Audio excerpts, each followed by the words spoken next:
Perang Bubat. Ketika Pajajaran dihina Majapahit. Sejarah Nusantara mencatat banyak peristiwa besar yang mengubah jalannya peradaban.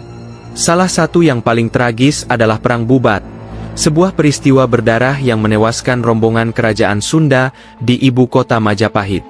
Awalnya, peristiwa ini bermula dari rencana pernikahan politik antara Dyah Pitaloka, putri dari kerajaan Pajajaran, dengan Hayam Wuruk, Raja Majapahit. Namun, apa yang seharusnya menjadi penyatuan dua kerajaan besar justru berakhir menjadi pembantaian. Bagaimana kisahnya? Mengapa rombongan Sunda dibantai di Bubat? Benarkah ini merupakan strategi licik Gajah Mada? Mari kita telusuri. Latar belakang, cinta atau politik? Pada abad ke-14, Majapahit di bawah pemerintahan Hayam Wuruk berada dalam puncak kejayaan. Namun, masih ada satu kerajaan besar di barat Pulau Jawa yang belum tunduk kepada Majapahit, yaitu Kerajaan Sunda Pajajaran. Untuk memperkuat hubungan kedua kerajaan, Hayam Wuruk berencana menikahi Dyah Pitaloka, putri cantik dari Pajajaran. Pernikahan ini diharapkan bisa mendamaikan kedua kerajaan, menghindari konflik, dan memperkuat kekuasaan Majapahit di seluruh Nusantara. Raja Sunda, Prabu Linggabuana, setuju dengan pernikahan ini dan berangkat ke Majapahit bersama putrinya, Dyah Pitaloka, serta rombongan pejabat tinggi kerajaan. Mereka datang dengan maksud baik, tanpa membawa pasukan perang, sebagai simbol persahabatan. Namun, sesampainya di Bubat, sebuah alun-alun dekat istana Majapahit, segala sesuatu berubah menjadi mimpi buruk bagi rombongan Sunda. Pengkhianatan di Bubat, Gajah Mada dan Sumpah Palapa. Gajah Mada, Mahapatih Majapahit yang terkenal ambisius, melihat pernikahan ini bukan sebagai perjanjian damai, melainkan kesempatan untuk menundukkan Pajajaran.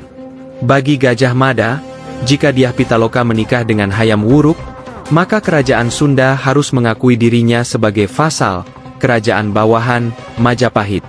Ini sejalan dengan Sumpah Palapa, di mana Gajah Mada bersumpah untuk menyatukan seluruh Nusantara di bawah Majapahit.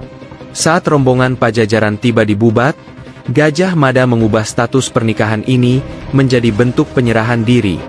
Artinya, Dyah Pitaloka bukan dinikahi sebagai pasangan setara, melainkan sebagai upeti dari Pajajaran untuk Majapahit.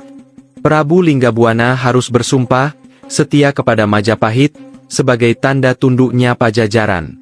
Jika menolak, Pajajaran akan dianggap sebagai pemberontak dan harus dihancurkan. Tentu saja, Prabu Linggabuana merasa terhina dan marah besar. Baginya, ini bukan pernikahan, melainkan penghinaan terhadap martabat Pajajaran. Sebagai Raja Sunda yang menjunjung tinggi kehormatan, ia menolak keras permintaan Gajah Mada. Perang berdarah, Sunda versus Majapahit. Karena penolakan ini, Gajah Mada memerintahkan pasukan Majapahit mengepung rombongan Sunda di Bubat. Pedang menyilang pasukan Sunda kalah jumlah dan tidak siap bertempur, karena mereka datang untuk pernikahan, bukan peperangan. Pedang menyilang pasukan Majapahit lebih besar dan memiliki strategi militer yang matang. Pedang menyilang Prabu Linggabuana dan semua prajurit Sunda berjuang sampai titik darah penghabisan, tetapi akhirnya mereka gugur. Pada akhirnya, tidak ada satupun prajurit Sunda yang selamat. Raja Sunda tewas dalam pertempuran, dan seluruh pengikutnya dibantai tanpa ampun. Tragedi Dyah Pitaloka, bunuh diri demi harga diri. Setelah melihat ayah dan seluruh pengikutnya terbunuh, Dyah Pitaloka mengambil keputusan tragis. Dengan penuh kesedihan dan rasa malu, ia memilih bunuh diri di tempat pertempuran. Ini adalah bentuk bela patih, sebuah konsep dalam budaya Sunda yang berarti mati demi kehormatan. Bagi Dyah Pitaloka, lebih baik mati daripada menjadi simbol penghinaan bagi kerajaannya. Kematian Dyah Pitaloka menambah duka mendalam dalam sejarah Pajajaran. Ia menjadi simbol kehormatan yang tidak bisa dibeli dengan kekuasaan. Dampak Perang Bubat, malapetaka bagi Majapahit. Meski Majapahit menang dalam pertempuran ini, Perang Bubat justru menjadi bencana bagi Hayam Wuruk dan kerajaannya.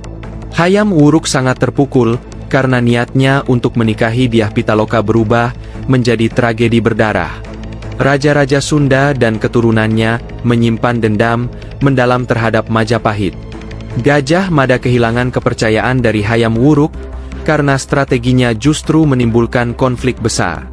Kekuasaan Majapahit mulai melemah karena banyak daerah yang kecewa dan memberontak. Bahkan, setelah peristiwa ini, Majapahit dan Pajajaran tidak pernah berdamai. Perang Bubat justru memisahkan kedua kerajaan selamanya. Kesimpulan, sejarah atau konspirasi? Perang Bubat hingga kini masih menjadi perdebatan. Beberapa sejarawan berpendapat bahwa cerita ini bisa jadi merupakan propaganda yang ditulis oleh orang-orang Sunda setelah Pajajaran runtuh. Namun, yang pasti, prasasti batu tulis di Bogor mengabadikan kematian Prabu Linggabuana dalam peristiwa tragis ini. Kitab Pararaton mencatat bahwa Gajah Mada memang memainkan peran penting dalam Perang Bubat. Kebencian antara Sunda dan Majapahit berlangsung lama setelah kejadian ini, yang mengindikasikan dampaknya yang besar. Benarkah Gajah Mada adalah dalang utama dalam tragedi ini? Ataukah ada pihak lain yang ikut memperkeruh keadaan?